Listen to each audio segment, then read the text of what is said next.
VBS 2026. Hi செல்லகுட்டீஸ், இன்னைக்கு நம்ம 8th day of VBSக்கு வந்திருக்கோம். 8th டே என்ன டே தெரியுமா? Day of giving.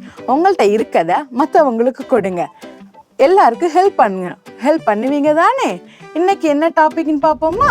8வது நாளோட பாடத்தலைப்பு என்னன்னா, இழந்ததை பெறுவாய். ஹாய் குட்டீஸ், 8th டேயோட வசனம் பார்த்துடலாமா? இழந்து போனதை தேடவும் ரட்சிக்கவுமே மனுஷகுமாரன் வந்திருக்கிறார். லூக்கா 19:10. ஹலோ சீனியர்ஸ், இன்னைக்கு உங்களுக்கான மனப்பாட வசனம் என்னன்னா, உங்கள் செய்கைகளின் பலனை இழந்து போகாமல் பூரண பலனை பெறும்படிக்கு எச்சரிக்கையாயிருங்கள். 2 யோவான் 1:8. ஹாய் ஃப்ரெண்ட்ஸ், இன்னைக்கு நம்ம விபிஎஸ்ல இழந்து போன கோடாரியை எப்படி பெற்றுக்கொண்டாங்கங்கிற ஸ்டோரியை பார்க்கலாமா? எலிசான்னு ஒரு தீர்க்கதரிசி வாழ்ந்து வந்தாங்க. அங்கே நம்மளை போல மாணவர்கள் அவங்க கிட்ட வேதத்தை கற்றுக்கொண்டாங்க. அப்போ அவங்க வாழ்ந்து கொண்டிருந்த வீடு ரொம்ப குட்டியாக இருந்தது. அதனால அந்த வீடை பெருசாக்குவதற்காக அவங்க யோர்தான் நதி கண்டையில் போயிட்டு மரத்தெல்லாம் வெட்டி நம்ம பெருசாக்கலான்னு எலிசா தீர்க்கதரிசிட்ட போய் கேட்டாங்க. எலிசா தீர்க்கதரிசி, நீங்கள் போங்க, தேவன் உங்கள் கூட இருப்பாங்கன்னு சொன்னாங்க.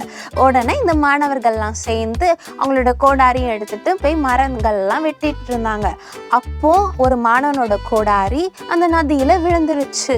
அதனால அவன் சோகமா எலிசா தீர்க்கதரிசிட்ட போய், என்னோட இரவலுக்கு வாங்கின கோடாரி அந்த நதியில விழுந்துருச்சு அப்படின்னு சொன்னான். உடனே எலிசா தீர்க்கதரிசி அந்த இடத்துக்கு வந்து எந்த இடத்துல விழுந்துச்சுன்னு கேட்கும்போது அவன் இடத்த காமிக்கிறான். அப்போ அந்த தீர்க்கதரிசி என்ன பண்ணாங்கன்னா, ஆண்டவர்கிட்ட ஜெபிச்சுட்டு அந்த ஒரு மரக்கிளையை வெட்டி அந்த இடத்துல போட்டாங்க. போடவும் என்ன நடந்துச்சு தெரியுமா? ஒரு அற்புதம் நடந்துச்சு. அந்த இழந்த கோடாரி அந்த தண்ணியில் அப்படியே மிதந்து வந்துச்சு. உடனே அந்த மாணவன் அதை எடுத்து ரொம்ப சந்தோஷப்பட்டான்.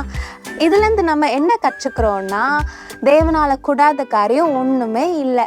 நம்ம எதை இழந்திருந்தாலும் சரி, நம்ம ஆண்டவர்கிட்ட ஜெபிச்சா மட்டும் போதும். நம்ம இழந்தது எல்லாத்தையும் ஆண்டவர் நமக்காக திருப்பி தருவார். இப்போ நம்ம வசனம் பார்த்தாச்சு, ஸ்டோரி பார்த்தாச்சு. நெக்ஸ்ட் என்ன? சாங் தானே, பார்த்துடலாமா?